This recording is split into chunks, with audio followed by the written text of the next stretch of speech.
What can happen now for Chelsea this season? Obviously, they've got a huge game against Borussia Dortmund in the Champions League, but let's take that away. In terms of the Premier League, Champions League football probably a stretch, but is it about trying to build and get a structure under Potter now? Yeah, it is. I think, was it 2015-16 season, they finished 10th. The following season, they went and won it.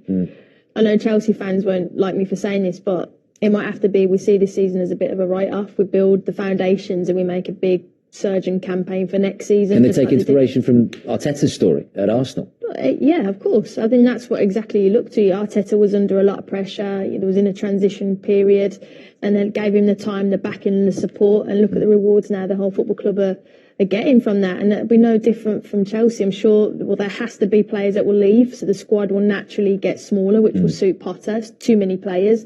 And he would have been in the club long enough to know now this is what Chelsea is. This is what it's like at a top club, and that's no disrespect to Brighton, but this is what we need from you as a manager, and he'll have to learn, and quickly he has. He made loads of changes when he was Brighton boss. Do you think he's starting to figure out his best 11 at Chelsea?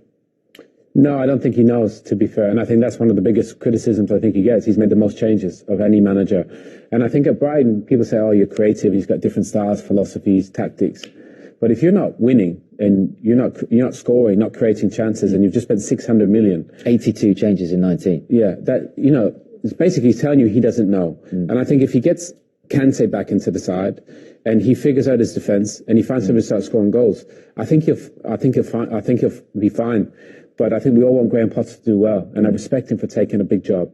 But there's different demands. He's got to win. He's got to win. He's got to find a way to start scoring goals. Settle on a group of players. I think he's being too nice to all these guys and trying to accommodate everyone. Yeah. Pick a group of players that are going to get you out of trouble, and then kick on. I think they'll be fine. I hope they stick with him.